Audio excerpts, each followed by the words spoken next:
Fala galera, ligado aqui no canal do VSR, chegando para mais um vídeo. Tema do vídeo agora: FIFA abre guerra contra a cera no futebol e muda também o uso do VAR para escanteios errados e segundo cartão amarelo errado. E isso já vale para a Copa do Mundo no meio do ano. É o tema do vídeo agora, depois da vinheta.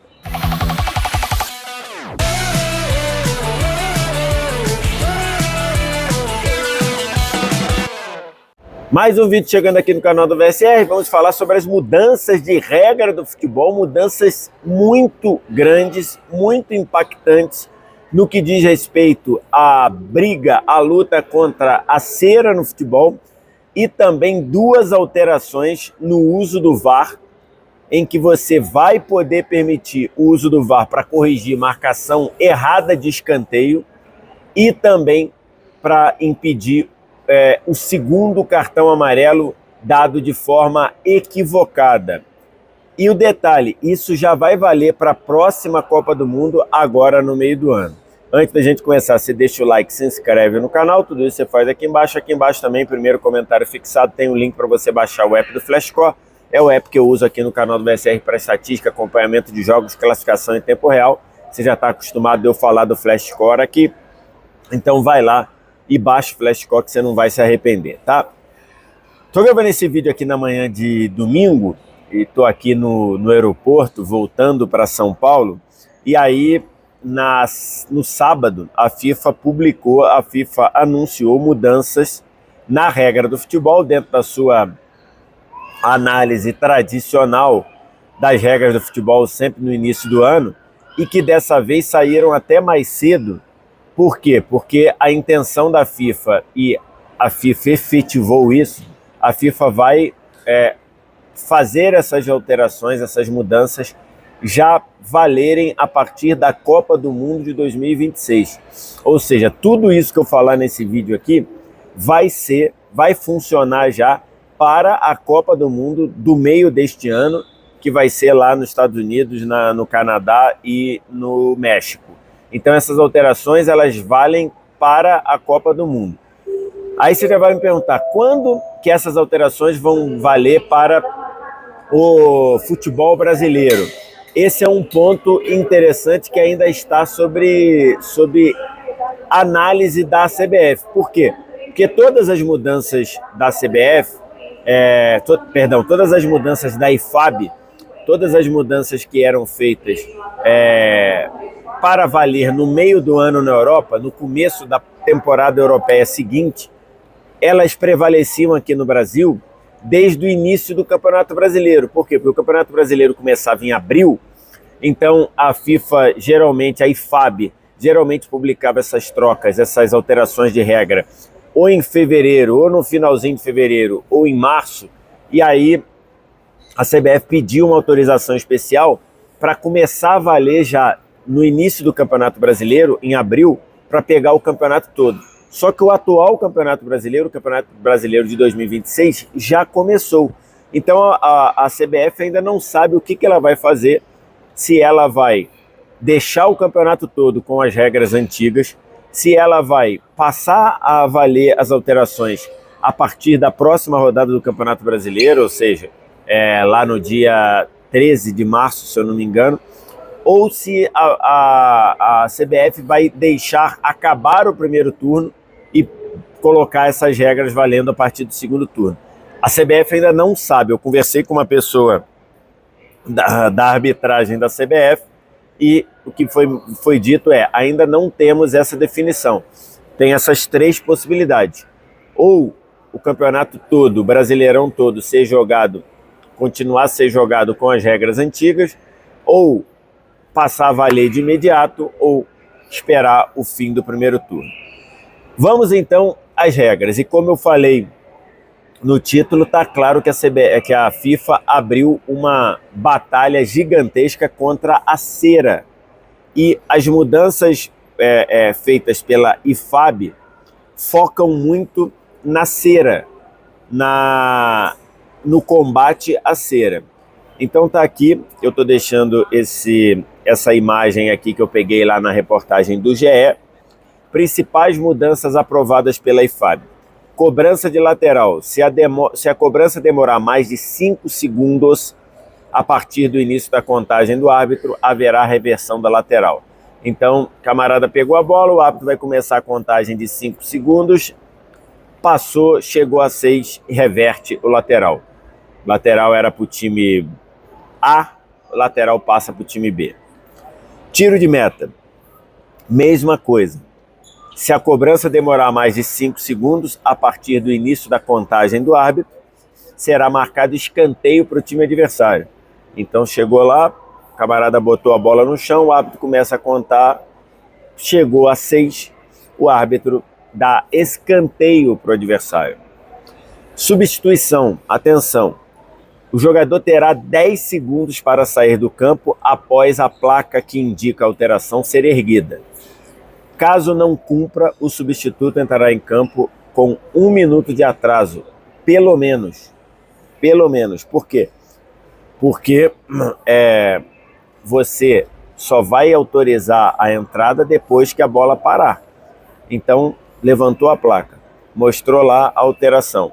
O árbitro vai contar 10 segundos. O camarada não saiu de campo em 10 segundos, ele vai sair de campo e o jogador que vai entrar não vai entrar. Vai ter que esperar 1 minuto para entrar. E aí, depois desse 1 minuto, ele entra. Atendimento médico. Atenção que essa vai ser bem polêmica. Atendimento médico. Todo jogador que for atendido pela equipe médica precisará ficar pelo menos 1 minuto fora de campo. E por que está escrito pelo menos?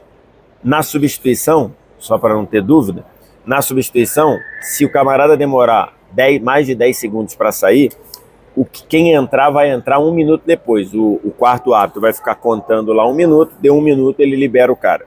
No atendimento médico, o jogador que for atendido vai precisar sair e ficar pelo menos 1 minuto fora. Por quê? Porque o jogador que foi para o atendimento, ele só volta com a bola parada. Ele só volta com a bola parada. Então, ele vai sair para atendimento, vai ficar fora do campo, no mínimo 1 minuto, o jogo parou, ele volta. Então, atenção a essas 4 coisas.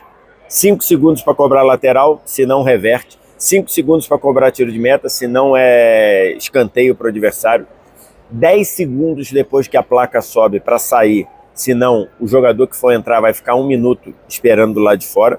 E o atendimento médico, todo atendimento médico, o jogador vai ficar pelo menos 1 minuto fora. É um recado gigantesco, é um recado gigantesco da FIFA e da IFAB se dizendo contra a cera. O que eu acho disso? Eu aplaudo demais, eu aplaudo muito esse tipo de coisa, mas muito. Por quê? Porque não dá mais para a cera ficar nessa situação. O atendimento não vale para o goleiro, né? Logicamente, o atendimento não vale para o goleiro. O goleiro vai continuar sendo atendido dentro de campo porque o jogo não pode recomeçar sem o goleiro. Então, assim, para mim está muito claro que é um combate ferrenho da FIFA contra a cera e eu aplaudo. Eu acho que tem tudo, é uma excelente definição, uma excelente luta da FIFA. O tiro de meta e o lateral não tem dúvida, a substituição também não tem dúvida, o que perde de tempo com um cara querendo sair de campo, com um camarada querendo sair e amarrando o jogo e tudo, então aplaudo demais. O mais polêmico é o atendimento médico, e que muita gente vai reclamar porque várias vezes o cara realmente está machucado, várias vezes o cara está com problema médico mesmo. Só que é tanto migué, é tanta sacanagem na hora que você faz você finge, que acaba que o justo vai pagar pelo pecador, né? Não tem dúvida disso. Mas isso é errado. Bem-vindo à sociedade. Na nossa sociedade, em vários momentos, quem está certo paga por quem está errado. Por exemplo, lei seca, né? Quando você é punido, tomou uma multa porque você bebeu e dirigiu. Tem gente que bebe um copo e não pode, e vai tomar multa igual quem bebeu 20 copos. Por quê? Porque o cara não sabe se comportar, o cara não tem o bom senso, então todo mundo paga. Então, resumindo, ninguém pode tomar nenhum copo de bebida alcoólica e dirigir. Então, é um exemplo claro disso. Então, vai acontecer a partir de agora, que jogadores machucados de verdade vão ter que ficar pelo menos 1 minuto fora, porque tem muito vagabundo, tem muito jogador que dá migué, que está precisando ser atendido. Aí o time vai querer fazer isso, o jogador vai querer ganhar tempo assim, vai correr o risco de ficar 1 minuto, 2 minutos. Se o jogo demorar 3 minutos para parar, o time dele fica 3 minutos com a menos. Então, acho que isso vai diminuir. Eu aplaudo demais essas determinações. O quarto árbitro, e hoje tem quarto e várias vezes tem quinto árbitro, então tem que botar esses caras lá para contarem isso, para medirem isso, medirem o tempo que o jogador fica do lado de fora. Então acho perfeito, aplaudo demais. As outras 2 mexidas mais importantes, elas dizem respeito ao uso do VAR, tá? Uma delas é VAR em escanteio. O árbitro de vídeo hoje não tem nenhum tipo de participação quando sai um escanteio errado. Por quê? Porque quando sai um escanteio errado, na cobrança do escanteio, desse escanteio errado, sai o gol, o VAR não pode interferir. Por quê? Porque no momento que você cobra o escanteio, você começa uma nova jogada. Então o VAR não poderia fazer nada. No ano passado, um dos gols que eliminaram o Botafogo da Libertadores, na vitória da LDU sobre o Botafogo, em Quito, o gol da LDU saiu de uma cobrança errada de escanteio. Não foi escanteio, era tiro de meta a favor do Botafogo. O árbitro deu escanteio para a LDU, na cobrança saiu o gol. Tem também lá em 23, é isso? Lá em 2024. Em 2024, no jogo Palmeiras e Botafogo no Allianz Parque, jogo do retorno do Brasileirão, que acabou decidindo o Campeonato Brasileiro, tem a mesma coisa. Tem um escanteio que, na verdade, era tiro de meta para o Palmeiras. O árbitro deu escanteio para o Botafogo. Na cobrança do escanteio, o Gregory fez 1-0 e o Palmeiras e o Botafogo abriu aquela vitória que gerou o título brasileiro para o Botafogo, né? Porque o Palmeiras era líder até aquele momento. Com essa vitória, o Botafogo assumiu a liderança, depois ganhou do Inter e ganhou do São Paulo e foi campeão brasileiro. Então, e a partir de agora o VAR vai poder interferir no escanteio. Não vai ter revisão, o árbitro não vai precisar sair do campo para ir no monitor, o VAR vai só informar: fulano, você deu tiro de meta, mas é escanteio, pode marcar aí. Ou então vai ao contrário: fulano, você deu escanteio, a bola tocou no jogador do ataque, era tiro de meta. Isso vai ser feito rápido, porque é um lance objetivo, é um lance factual. Você vai olhar o escanteio. A maioria, né, dos lances errados, é muito fácil você perceber quando está errado. Então você vai olhar e vai falar: fulano, inverte aí porque você errou. E isso vai ser feito só comunicando ao árbitro, tá? E aí tem escanteio, normalmente demora um pouquinho para bater, né? Geralmente o cara vai trocar de batedor, o batedor tá lá do outro lado, o batedor tá no meio do campo. Então isso não vai atrasar o jogo. Por quê? Porque a maioria dos escanteios demora ali um tempinho de, 10 segundos para ser cobrado.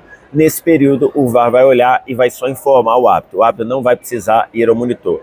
Concordo, acho importante isso, tá? Acho muito, muito salutar, porque realmente é muito ruim você ter a imagem de um escanteio que era tiro de meta e desse escanteio saiu o gol. Vai valer também para o lance contrário, né? O árbitro deu tiro de meta e é muito evidente que foi escanteio. Então, o árbitro vai poder informar ao árbitro também. E, por último, outra alteração significativa o VAR vai poder ser utilizado para dar ou tirar um segundo cartão amarelo mal dado. Então, por exemplo, se você tem lá um jogador que já tem amarelo, um outro jogador está avançando com a bola, toma uma entrada, uma falta por trás, que seria de cartão amarelo. O árbitro dá o cartão amarelo. Só que depois a imagem mostra que o jogador que supostamente fez a falta nem encostou no adversário, o VAR vai poder chamar o árbitro para tirar esse cartão amarelo. Hoje não pode fazer isso. Hoje o VAR só pode participar em lances de cartão vermelho direto. Agora ele vai poder fazer. O contrário também vai acontecer. Uma jogada de cartão amarelo, como por exemplo foi a falta do Vinícius Júnior no jogador do Benfica, no Richard Rios, no jogo de ida na Luz, era uma falta claramente para cartão amarelo. O Richard Rios já estava da entrada da área engatilhando para chutar, o Vinícius Júnior deu um toque por trás, era um lance promissor, o árbitro não deu o segundo amarelo, o Vinícius Júnior já tinha, o VAR vai poder chamar o árbitro para dar o segundo amarelo. Chegar e vai falar: ô fulano, vem aqui dar uma olhada, porque tem um potencial lance de segundo amarelo. O árbitro vai poder chamar, o árbitro de vídeo vai poder chamar o árbitro de campo para olhar. Eu também acho saudável, eu também acho positiva essa troca, porque uma expulsão impacta demais o jogo, uma expulsão certa que não foi dada ou uma expulsão errada que foi dada impacta demais o jogo, cada vez mais. Então eu acho correto se fazer isso. O ponto importante de esclarecer é: o primeiro cartão amarelo mal aplicado ou o primeiro cartão amarelo não aplicado não muda nada. Isso só vale para segundo cartão amarelo, tanto para dar segundo amarelo não dado, quanto para tirar segundo amarelo mal dado. O primeiro amarelo vai continuar havendo erro. Se o cara não deu o primeiro amarelo, vai passar. Se o cara deu o primeiro amarelo errado, vai passar também. Importante colocar isso. Eu também acho isso muito positivo. Então, até aqui, eu gostei de todas as 6 mudanças. Gostei de todas, acho excelente. Acho boas para o bem do jogo. Gostei muito das alterações. Também tem algumas outras alterações, né? Nos amistosos, você vai poder fazer, atualmente nos amistosos, atualmente você só pode fazer 6 trocas em jogo amistoso, agora vão poder ser 8 normalmente, e podem chegar até 11 trocas se os dois times e a federação que organizar o jogo aceitarem. E uma outra mudança se o árbitro der uma vantagem, dá vantagem em falta, e depois dessa jogada sai o gol, o jogador não vai receber mais cartão amarelo, nem vermelho, que caía para amarelo, não vai receber cartão nenhum. Se num lance de falta o árbitro deu vantagem e na conclusão dessa jogada sai o gol, não tem mais cartão para quem cometeu a falta, tá? Então, essas mudanças. E ainda tem um outro ponto que a IFAB disse que vai observar, mas que ainda não bateu o martelo, é a questão de falar com a mão na boca ou usar a camisa para tampar a boca, claro, numa medida contra o que fez o Prestiani lá no jogo contra na acusação, na denúncia do Vinícius Júnior de racismo. A FIFA está estudando, a FIFA e a IFAB, se proíbem ou não que jogadores numa discussão possam botar a mão na boca ou a camisa na boca para não permitir que o que eles falem, o que eles estejam falando seja detectado, né? Seja identificado. Isso daí a FIFA falou que está olhando e está consultando. Então, basicamente, 6 mudanças principais e eu concordo com todas. Recapitulando: cobrança de lateral, mais de 5 segundos, reverte lateral. Cobrança de tiro de meta, mais de 5 segundos, escanteio para o adversário. Substituição: jogador demorou 10 ou mais segundos depois que a placa é levantada, o jogador que entrar vai ficar 1 minuto fora esperando para entrar. Atendimento médico: qualquer jogador de linha que tiver um atendimento médico vai precisar ficar pelo menos 1 minuto fora do campo. vai ficar 1 minuto ou até o jogo parar, o que for, ou fica 1 minuto ou fica até o jogo parar e ele poder entrar. Escanteios marcados errados ou tiro de metas que eram escanteios, o VAR vai poder informar ao árbitro que estava errado e o árbitro só muda a decisão sem ida ao monitor. E para fechar, erro no segundo cartão amarelo, seja um segundo amarelo não dado, seja um segundo amarelo dado errado, o árbitro vai ser chamado ao monitor para observar e aí ele vai poder julgar e vai poder consertar o que ele tinha feito. Se ele não tinha dado o amarelo, ele vai poder dar. Se ele deu o amarelo errado, vai poder tirar. Concordo todas, aplaudo todas e é um bem para o futebol da FIFA lutar e brigar contra a cera no futebol. A cera no futebol é algo nojento e é algo que tem atrapalhado demais o jogo. Quero te ouvir. O que você acha? O que você pensa? Diz aqui embaixo nos comentários. No mais, like, se inscreve no canal, sininho das notificações. Primeiro comentário fixado tem um link para você baixar o app do Flashscore, totalmente de graça para você. Um abraço. Tchau.